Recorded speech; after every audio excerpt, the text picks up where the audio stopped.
Hello and welcome to MASHmouth, a podcast covering every single episode of the hit 1970s sitcom MASH. I'm Vanessa. And I'm Ethan. Ethan, today's episode features a picnic, and I wanted to ask you if you have any fun picnic or barbecue stories to tell us today. Well, my family, never did picnics, because, I don't think that many modern American families do picnics. It's kind of something that's chilled out over the last, 50 years or so. But we did picnics a lot in, elementary school when I was growing up. And they were always, fun and, weird. There was always, oh, man, we're going outside during school day. And we're going to, read a book and eat a ham sandwich. It's a wonderful time. But, as a young disabled kid, I just, couldn't get onto the ground on my own. So they always had to bring out a chair for me. So while all the other, little kids were, in a circle, just on the ground together and, very much equals, I was just, 2 feet above them on this chair, lording over them. And I always felt so awkward, but also powerful, because I'm haha, I'm above you all.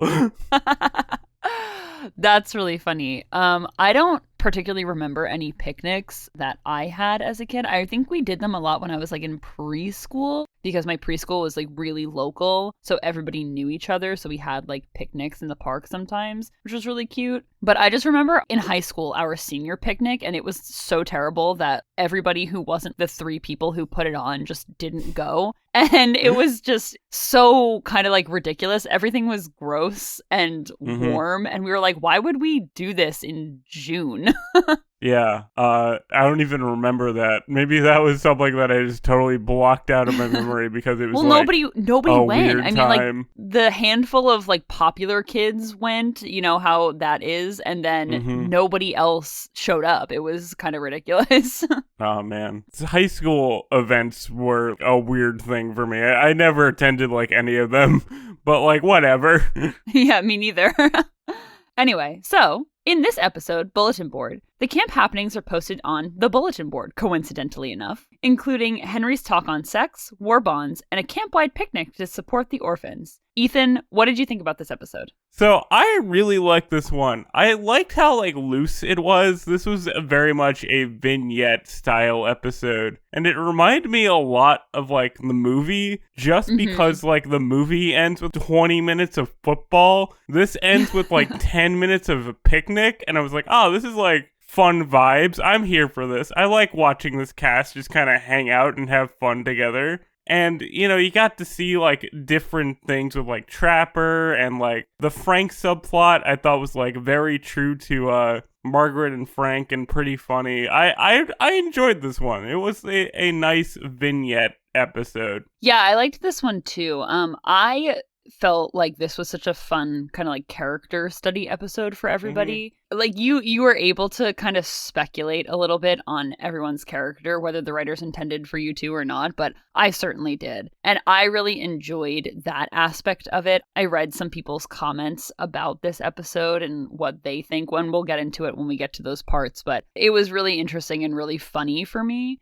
I loved the picnic at the end. That was a lot of fun. It seemed a good amount of filler because it went on for the last 10 minutes of the 25-minute episode. But it was still such a good time, and I was smiling throughout the whole thing. It was a lot of fun. Yeah.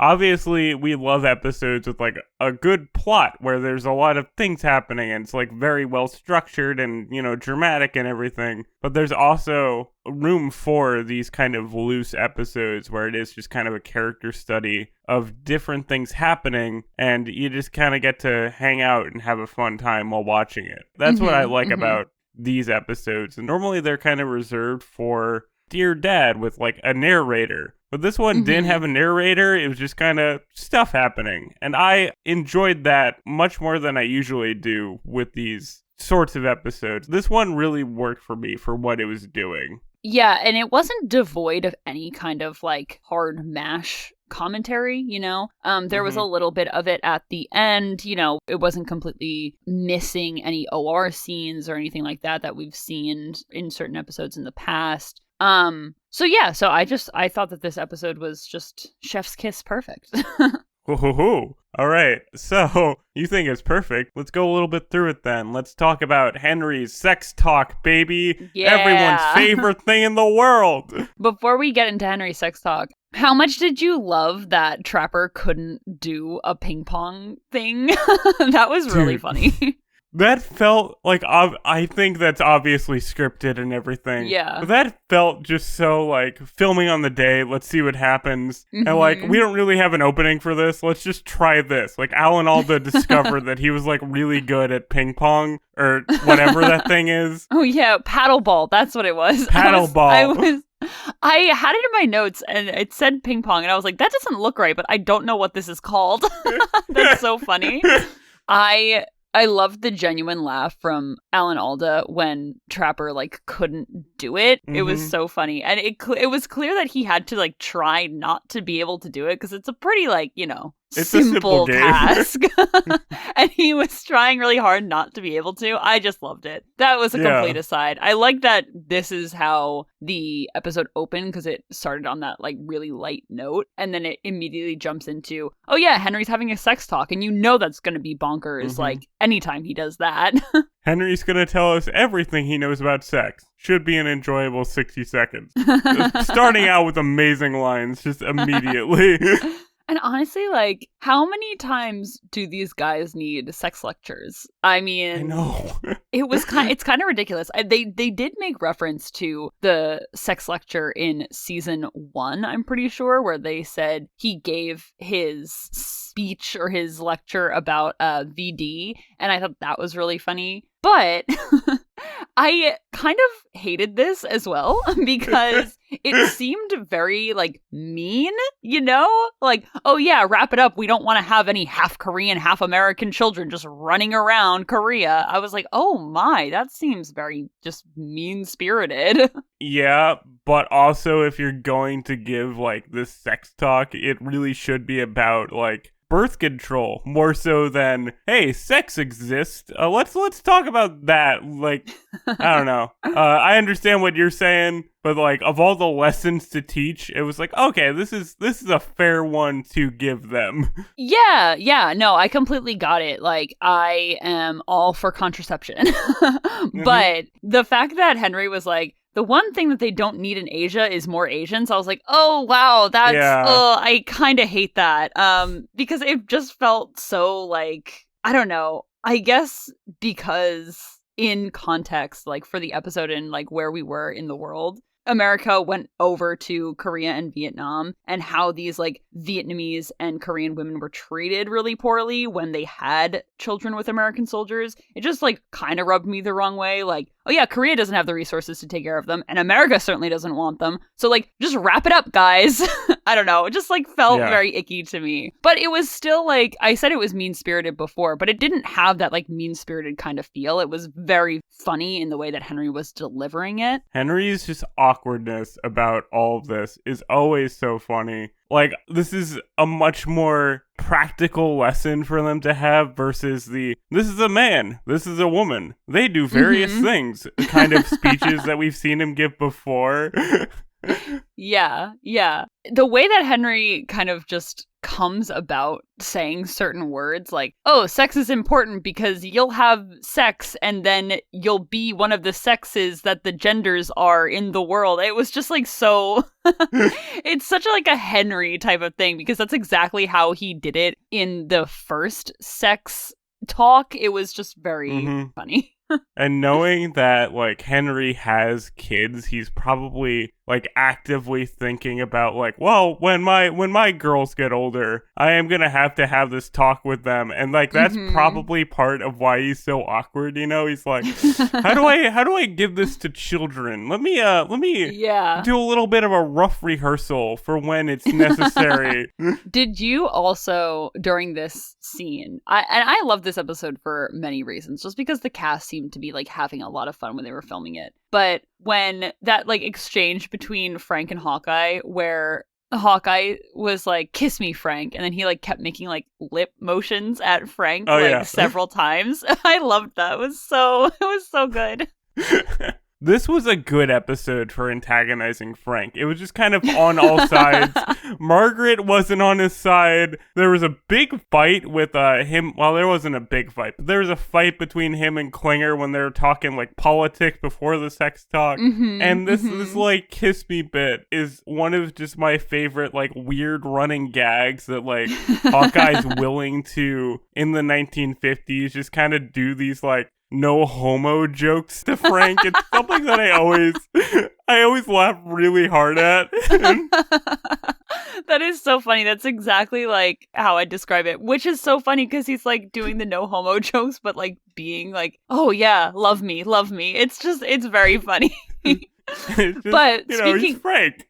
Yeah, exactly. Speaking of that, you had mentioned that Frank was kind of getting it from all sides, and one of the little vignettes in this episode was Margaret trying to borrow money from Frank. So what did you think about this whole little issue here for them? Honestly, I just think Frank is a very bad boyfriend. Like, agreed. There's so much that demonstrates that he is not a good partner and just kind of views her as a like sex thing. And I understand that that's a lot of money, especially in the 1950s, but like, come on, dude. You can afford it. You can give, Margaret something to like work with, being an actual like relationship. Last week you almost wanted to marry her. Come on, man. I did look it up with my inflation calculator. And yes. $240 today in 2023 would equal $2,842.58 in 1952. Okay, I semi-retract my previous statement. That's a lot of money. Frank can afford it, but that's a lot of money. You're right. But I was thinking like, oh, wow, that's like, a lot of money. Why does she need that? And she was saying, oh, my sister's getting married. I want to give her this gift so that she has like money for an apartment. And I was like, oh, yeah, that makes sense because at least in the New York, New Jersey area, that would be your security deposit. Yeah, exactly. That would be your security deposit for like a good apartment. So it made sense why she was asking for that amount of money. That being said, I really liked this exchange just because it felt almost like a test on Frank from Margaret, because in the last episode, we had him kind of like weaseling his way out of asking her to marry him and stuff like that, and like leaving his wife for her. And then in this episode, she's like, well, I have to be worth like $240 to you, if that is, this relationship. So I liked, I don't know, there was also some other stuff that I'll talk about later, but I liked in this episode the cohesion from last episode. It felt very much like a continuation. So I liked that. But also, I hated that Margaret was trying to rely on Frank for money. Just did not love that because, like, he's not a good boyfriend. He's not going to give it to you, girl. Yes, that is fair. Frank's not a man you want to rely on in any regard. I mean, his wife can't rely on him. You know what I'm saying? You're right. This episode had really good continuity with the previous episode, how it was kind of building off of the idea that, like, Margaret does want more from this relationship, and like Frank is like not willing to give it to her, but also wants to act like he is. And like this whole bit and just how weaselly Frank is, like towards the end of the episode, like agreeing to it, but like wanting interest is just such textbook Frank being the worst man alive, where you're like, I understand that she needs like an outlet, but like why is she still with him? This is a real like, why do you do this to yourself, Margaret? You can do better. It's true. I wanted to bring up one last thing about this scene. So when she asks Frank for the money, Frank says, oh, didn't your father leave you any money? Kind of indicating that her father had passed away. And I think that they had mentioned it also in some of the previous episodes. I saw someone's take on this whole kind of like retcon type of thing, because in later seasons, Margaret's father like does show up, and like her parents were, like divorced and this, that, and the other thing. So you kind of got more of her like childhood backstory that was kind of separate from this. So someone's take on this situation was really interesting to me. They said, Oh, and also Margaret was, like, later is confirmed to be, like, an only child. Okay, so she doesn't have a sister to get... Okay, I was going to ask you about that, actually. So, for some reason, okay, and I could definitely be wrong here, but, like, for some reason, I thought Margaret had a brother, and I don't know where I got that from, like, where that came in my mind. I don't know if that was mentioned in later episodes, and they just, like, you know, didn't run with it at this point. I don't know. For some reason, I thought Margaret had a brother. Anyway, back to what I was trying to say was, someone's take on this was that this relationship with her mom and dad kind of deteriorated into divorce because of this, like, sister. People thought that it was a sister from a different relationship, and, like, that's why it, like, deteriorated. So she can't ask her mom for money because she's, like, you know, dealing with her mom and, like, drinking and what she says. But also people were kind of taking it as, like, oh yeah, she can't, like, ask her mom for money, not because she's, like, an alcoholic, but because her mom is not her sister's mom too. So, like, I thought that was, like, a pretty interesting take. I, like, would have never thought that. We love fan headcanons here. It was so cool. Where did you read that, by the way? Do you know? It was either on the MASH subreddit or on the, like, the Monster MASH fan page. Hey. Like the MASH wiki. Yeah. Shout out to the MASH wiki. That place is great. I love that. It's so called amazing. Monster so MASH amazing. so much. Yeah, this whole thing with Margaret and her family was weirdly dark. I didn't know how to feel about it. Just saying that, like, obviously, we've heard some hints about Margaret's, like, father before, but we haven't really heard about her mother. And, like, hearing that she's an alcoholic and, like, a kleptomaniac, it was all so sad just to stick into this episode and kind of have it be super breezed by, like, so offhandedly mentioned of, like, I need money from you, Frank, because I have nowhere else to turn, blah, blah, blah. And everything else is so kind of goofy and light, and this one little bit was like, oh, by the way, there's some real sadness here. Okay, moving on.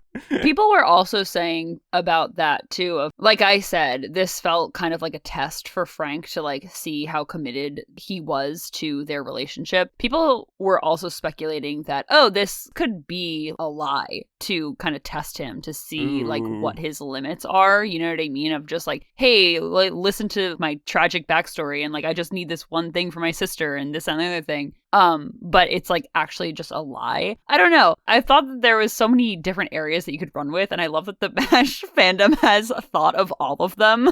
Yeah, I mean, that's one thing that I keep saying, but I love about this show is that you do not see their home life. Like, everybody has lives outside of the show, outside of this camp, but you don't really see it, at least not at this point. And so you get that, like, license to speculate on, like, what everybody's life was like outside of the show. We don't really know what, like, Hawkeye in, like, Crabapple Cove, Maine, or wherever he's supposed to be from at this point, is like at home. And I like having that open for interpretation kind of energy where you can be like, well, maybe at home, these characters are completely different because they're not under these extreme circumstances. Like, maybe Margaret, if she wasn't in the army, would be just a completely different person when she's, like, with her family, which I like a lot. Yeah, same. Me too. I think that actually transitions us, like, pretty nicely into the part of the episode where Trapper is writing the letter home to his daughter. I loved this part. I thought it was really sweet that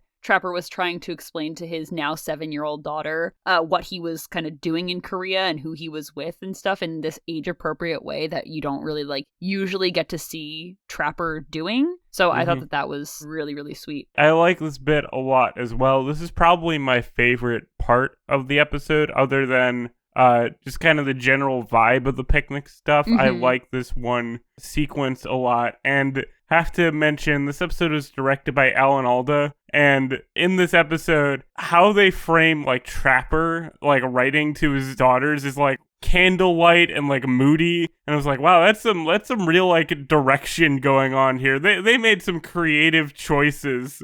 But everything with him explaining to his daughters I thought was really nice. I liked his narration. You don't tend to get his narration. Normally it is like Hawkeye. So it was a nice change of pace to get narration from Trapper. And how he explained the story with him treating a patient with hypothermia was pretty malpractice of Frank. Yeah, right before we get to that, though, there was this one little, it was quick, it was like a throwaway line, where Trapper was describing his relationship with Hawkeye and Frank in, the swamp. And he says of Frank to his daughter, he's like a substitute teacher who stays all year. And it just made me think, okay, so this is my little headcanon, I guess. So I thought that this was such an interesting way to describe Frank. And I was thinking, do we think that maybe before the start of the show, they were tent mates with Duke and then Frank came to like replace him? That's why he called him a substitute teacher? This is an episode full of fan theories and fan canons. Yeah, because last week we talked about how Duke was like more of a major character and he's kind of absent in the series. So I like the idea that Duke existed once, but maybe not anymore. Maybe the movie is canon, maybe Duke was there, Frank left, and then Frank actually like comes back. Who knows? We'll have to expand on that further into the series with more fan information, you know what I'm saying? Yeah. I was just, I don't know, something about that line just kind of struck me. I was like, I wonder what that's supposed to mean there.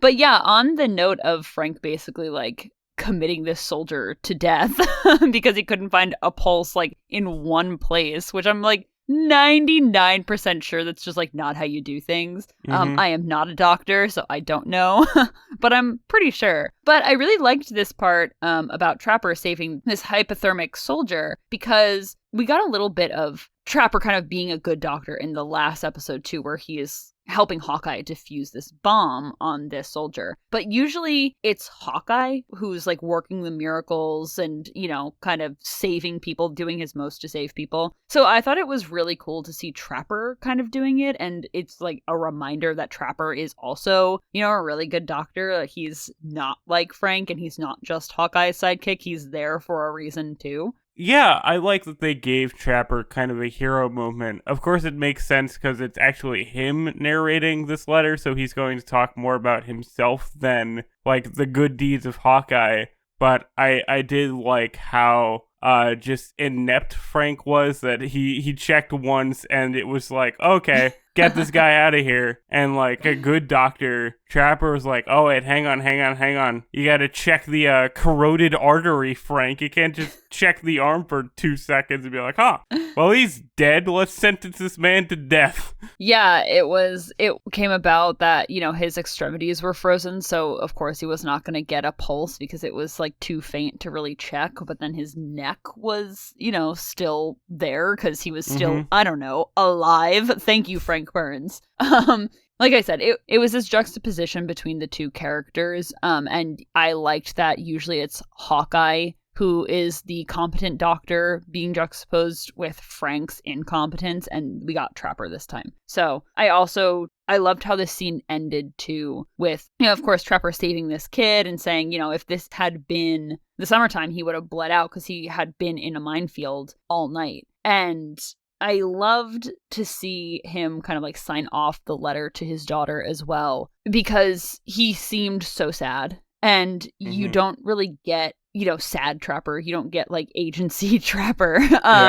A lot of the times in the episodes, like I said, he's mostly like Hawkeye's sidekick. So it's really nice to see him missing his wife and kids instead of just being that like cheating sidekick. And I think that comes into play because we're like close to the end of the season. So that'll come into play a little bit later. Yeah, but unfortunately, that sweetness is kind of undercut by later in the episode when they're at the picnic and they're doing this like puppet show, and him and the actress who plays Judy for the Punch and Judy puppet show are just making out for like 5 minutes in front of children. It was wild and really undercut the emotional stakes of a Trapper missing his family.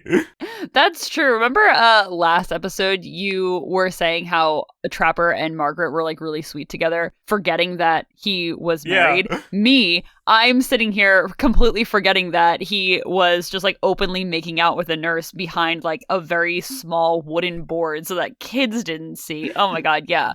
That, you're right. It does kind of undercut the niceness. Okay, I stand corrected. And then Mulcahy like comes in, he looks at them, and he's like, oh my. Oh, okay.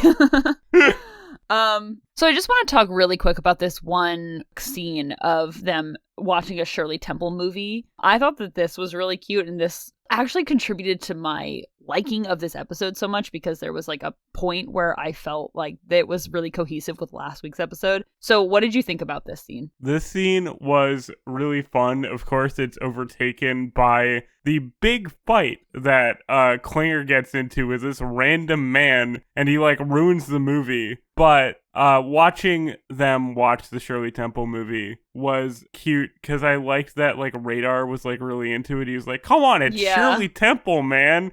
And, you know, Hawkeye's got to be a little bit of a jerk and be like, well, you know, she's not really a kid. Her mother fed her, you know, pills to make her stay small or whatever. You know, it's just a very real thing that you would do if, like, you're not feeling the movie, but, like, your friend is. You're like, oh, yeah, well, this movie is stupid and lame, and here's why. Because of a conspiracy that people have had for 50 years, blah, blah, blah.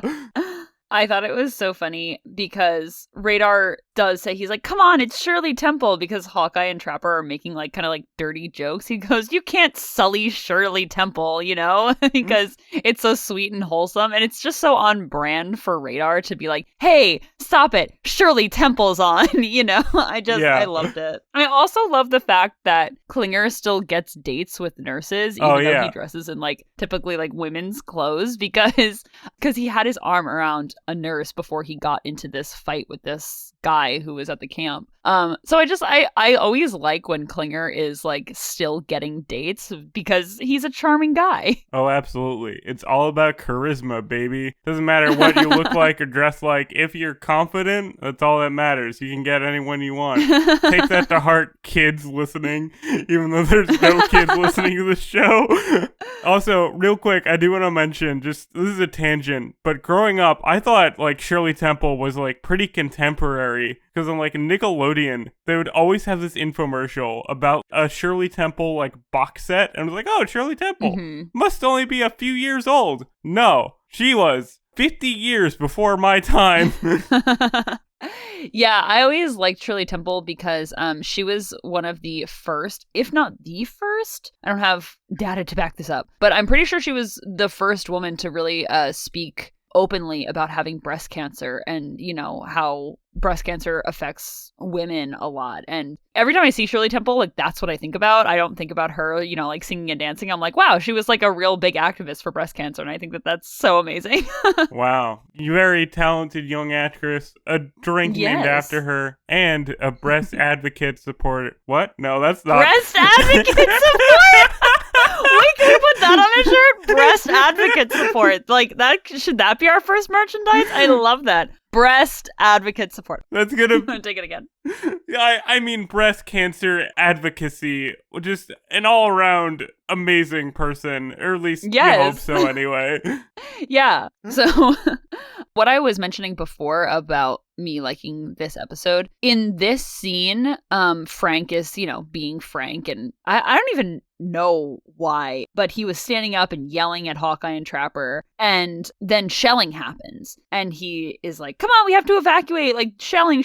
And I liked that this was, like I said, cohesive with last week's story, because it kind of puts into perspective that these episodes were actually not supposed to happen, like, too far apart from each other, because after having so much shelling in last week's episode, having shelling again, Frank would be like, oh yeah, that's probably not just a one-off. We're going to be getting shelled again. We need to go seek cover. So I really liked that. Yeah, even the movie, I know they mentioned a different movie, but last week they watched like some random utter trash. And this week we're like, oh, we have a good movie this time, like an actual film with like an actress in it that everyone knows. So it was like a good continuity between these two. And like that is funny how consistent that is. I wonder if that was at all intentional, because I know that like how this production worked is that they mostly aired them in a semi like random order. So I wonder how much that was intended for these two to play back to back. Yeah, I don't know, because I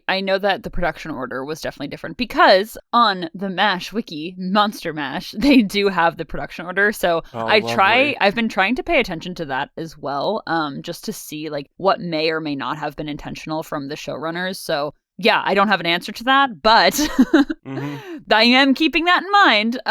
So this movie scene actually transitions us into the like last bit of the episode with like we have been talking about the picnic, the barbecue, whatever for the orphans, because Nurse Kelly, who is credited as Nurse Charlie actually in these in this episode. But Nurse Kelly comes in and she says to Henry, hey, like your patient is hemorrhaging again. Come help him. And then in the next scene cut from that, there's a body being loaded onto a bus. And Henry just looks very like downtrodden and broken and is very like down in the dumps because Hawkeye says like at the bulletin board, like, oh, we're going to have like a picnic barbecue for the orphans. And Henry's like, no, we're not doing that. And it just was kind of a testament to how bad he's feeling. Like if he doesn't want to take part in like festivities or like a happy time where there's like drinking and whatever, that is how you know Henry is not feeling his best. Yeah. I mean, it was super quick. This was just literally like one scene.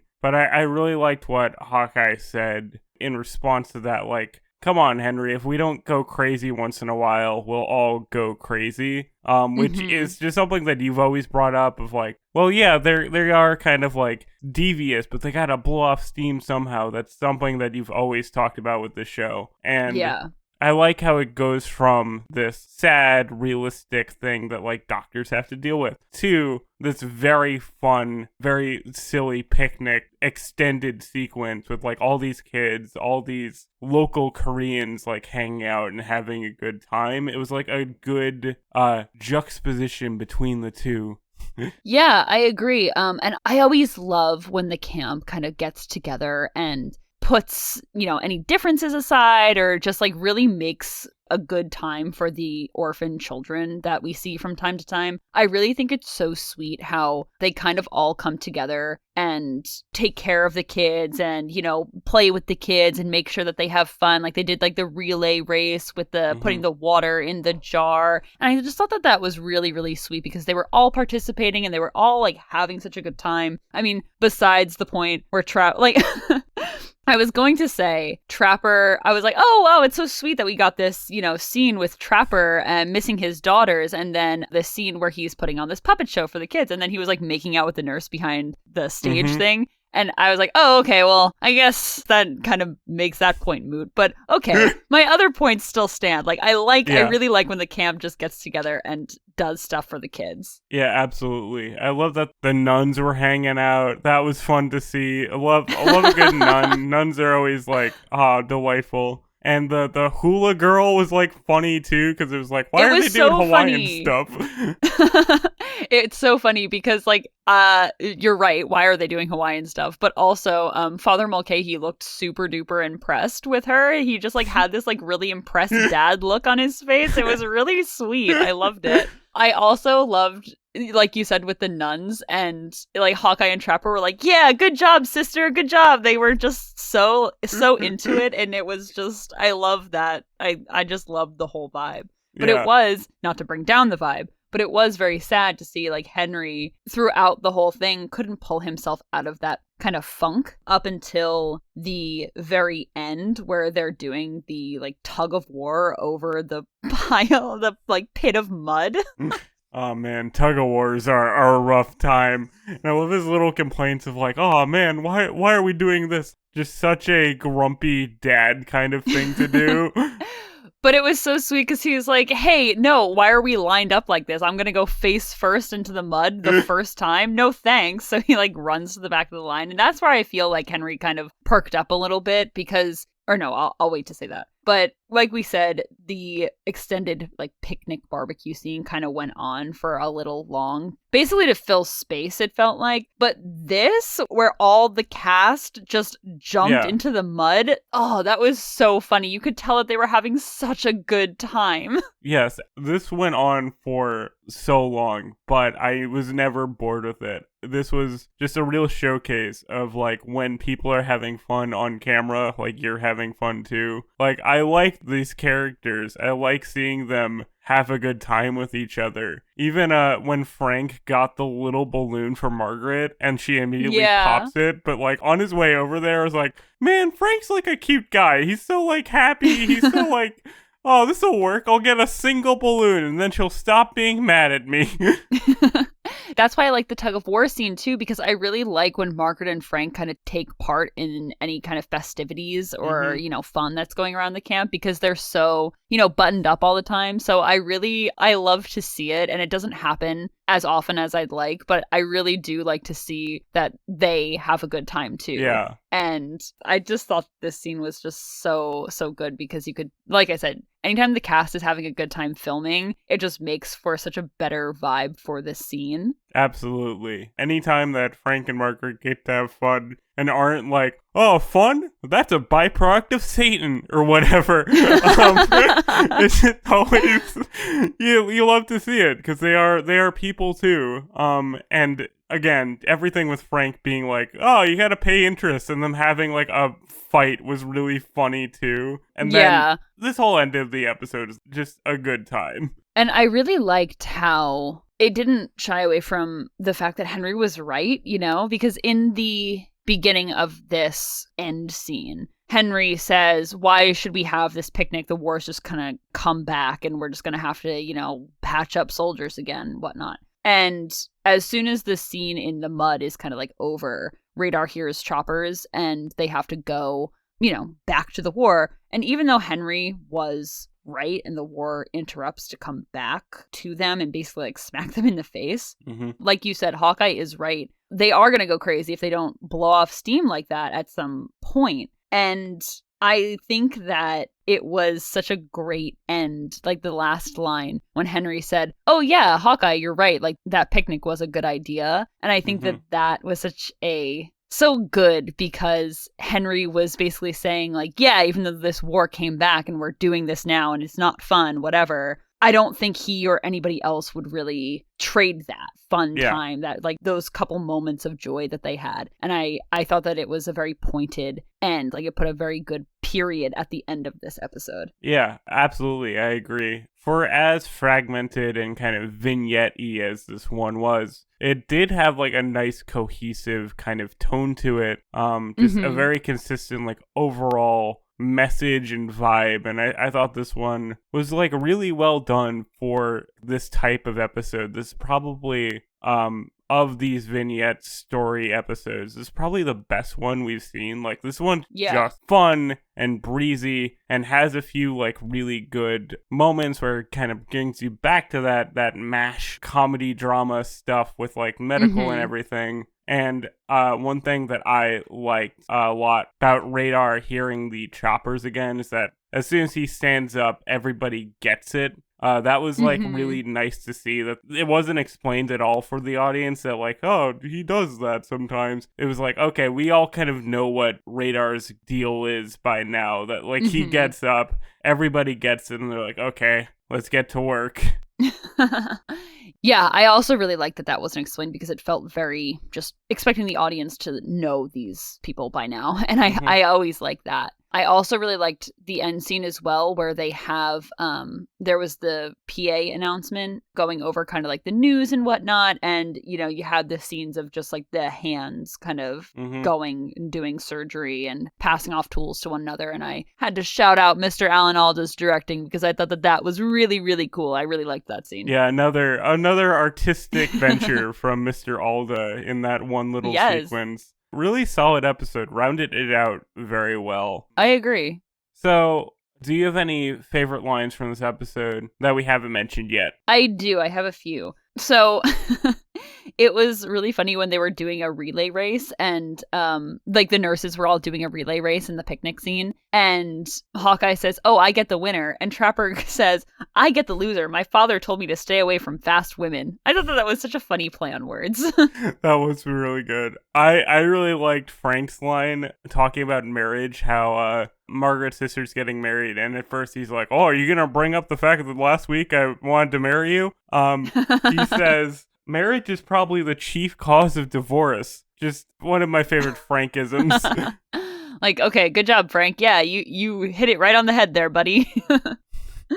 Oh, I had one other line when Henry was giving the sex talk and Frank kind of stood up and was going on a tangent about communism, which I thought was also very funny because it was very like Red Scare kind of political aspect of, communism. And Klinger says, "I didn't iron my dress to talk about politics."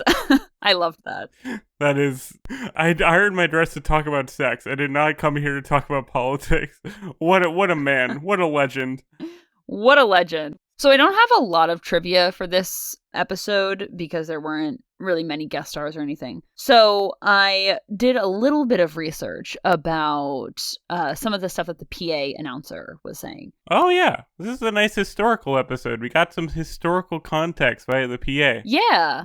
So on the PA announcement at the end, he says Eisenhower said that he would visit Korea if he's elected president. And Eisenhower actually did go to Korea in December 1952 after he won the 1952 presidential election. So if we're thinking like timelines, I would say potentially we're in, 1952 now, which is kind of crazy. In theory, we're towards the end of the Korean War, but no, we're not. In theory. Nope, not at all. So then the PA also said that there was like an ammunition shortage. So I did a little bit of research on that. So James Van Fleet was a general in the U.S. Army during the Korean War and prior wars as well, World War I and World War II. Very decorated. I found an interview that he did for a newspaper had said in 1953 that the ammunition in Korea was, quote, below combat need during his time in Korea and didn't begin to improve until his retirement in January of that year. Van Fleet said that he learned of the ammunition shortage when he took command of the 8th Army in 1951. So the ammunition situation didn't improve until January 1953. And that's a pretty long time to have an ammunition shortage for a police action, which we know is a war. So I was actually really surprised about that. Yeah, obviously that's just something that like happened in real life, and like that's kind of weird and kind of scary, but Yeah. And also, General Van Fleet is from New Jersey. He was born in Fort Lee, New Jersey. So pretty cool. We love that. We love that. We love any New Jersey native on this show. So, Ethan, what was your martini rating for this episode? I think I'm going to go 4 out of 5. I really enjoyed this one, but I don't know. What I think for like a 4.5 or like a 5, it's got to be a real standout episode. But this was just like a perfectly solid, fun episode of MASH. You know what I'm saying? Yeah, absolutely. I was going to go 3.5 on this one just because it was for sure like above average. I really liked it. You always got to go lower than me. Well, originally I was going to say 3.0, like objectively. But then, as we talked about it more, I definitely appreciated it more. I see your 4.0 though. That's pretty solid. But yeah, I think that this was definitely a 3.5 for me. Yeah, I think for me, for like a 3.5, it's got to be a little less cohesive. And like, this is pretty cohesive. So yeah, I think it's just a rock solid episode of MASH, but without being like masterpiece status like a 5 out of 5 would be. Agree. So, just to wrap up, we'd like to give thanks to Jacob Balco for being our technical consultant, Melissa, my sister, for cover art, and of course, our listeners. Thank you so much. Our music, social media, and contacts for the show are linked in the description as always. And join us next week for Season 3, Episode 17, The Consultant. But until then, throw your colleagues in the mud. Goodbye, farewell, and amen. Bye, everyone.